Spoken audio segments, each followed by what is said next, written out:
Kebiasaan buruk bagi hati yang harus dibuang jauh-jauh.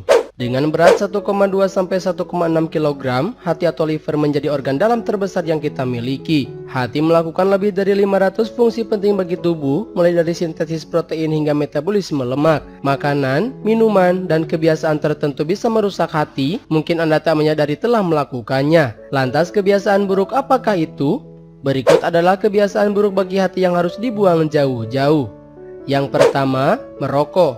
Asap rokok memengaruhi hati secara tidak langsung. Bahan kimia beracun dalam asap bisa menyebabkan stres oksidatif dan menghasilkan radikal bebas yang merusak sel. Stres oksidatif juga bisa menyebabkan fibrosis, yaitu kondisi hati mengembangkan jaringan berlebih atau mirip jaringan parut, dan memengaruhi kemampuan hati untuk bekerja dengan baik. Sementara menurut studi berjudul Association Between Smoking and Non-Alcoholic Fatty Liver Disease, A Systematic Review and Meta-Analysis yang diterbitkan di jurnal Science of Medicine tahun 2018, merokok dikaitkan dengan penyakit hati berlemak non-alkohol. Peningkatan risiko sekitar 1,38 kali lipat juga terjadi pada perokok pasif.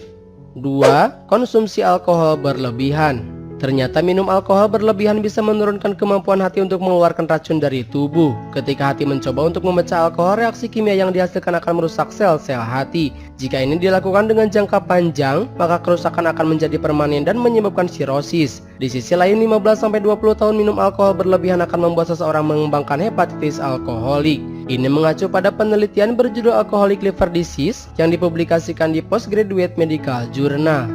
3. Obesitas. Obesitas tidak hanya membahayakan jantung tetapi juga hati. Terlalu banyak makan makanan tidak sehat menyebabkan lemak berlebih menumpuk di hati. Kondisi ini dikenal sebagai penyakit hati berlemak non-alkohol. Dalam kondisi normal, hati berfungsi untuk memproses serta mengatur jumlah gula dan lemak dalam darah. Pada orang yang kelebihan berat badan, lemak berlebih disimpan di sel hati. Lambat laun hati meradang dan selnya rusak karena terlalu banyak lemak yang menumpuk. Apakah ada pantangan makanan? Hindari mengonsumsi makanan olahan yang mengandung pengawet, zat aditif, pemanis buatan, dan perasa karena sulit diurai dan penuh bahan kimia. Garam berlebih juga tidak baik karena membuat cairan menumpuk di hati dan menyebabkan pembengkakan.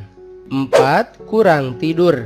Apakah Anda sering kurang tidur? Waspadalah, kebiasaan ini bisa mempengaruhi kemampuan hati untuk memproduksi glukosa dan memproses insulin.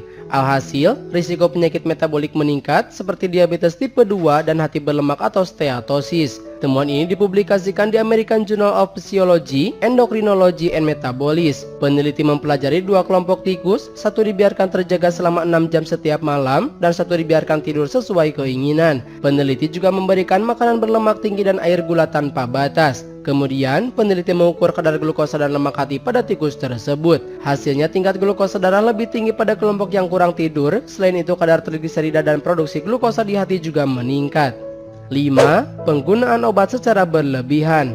Salah satu obat yang bisa menyebabkan kerusakan hati adalah acetaminophen. Obat ini dijual tanpa resep dan kerap ditemukan dalam obat flu atau pereda nyeri. Zat ini aman dalam dosis kecil tetapi berbahaya jika dikonsumsi berlebihan. Melansir Mayo Clinic, hepatitis toksik dapat disebabkan oleh obat pereda nyeri tanpa resep seperti acetaminophen, aspirin, ibuprofen, dan naproxen, terutama jika obat-obatan ini sering dikonsumsi atau diminum bersamaan dengan alkohol. 6. Makan makanan tidak sehat. Kerusakan hati dapat diakibatkan oleh makan makanan yang tidak sehat. Ini dibuktikan lewat penelitian yang dilakukan oleh ilmuwan dari Cincinnati Children's Hospital Medical Center, Amerika Serikat. Berdasarkan temuan, pola makan dengan kadar fruktosa, sukrosa, dan lemak trans yang tinggi tak hanya menyebabkan obesitas, tetapi juga penyakit perlemakan hati. Penelitian selama 16 minggu ini melibatkan tikus yang diberi makan normal dan yang diberi fruktosa, air minum yang diperkaya sukrosa, dan padatan lemak trans. Kemudian jaringan hati tikus dianalisis apakah ada kandungan lemak, pembentukan jaringan parut, atau terjadi kerusakan biologis. Hasilnya, tikus yang diberi makanan normal tetap kurus dan yang satunya memiliki penyakit hati berlemak serta menjadi gemuk.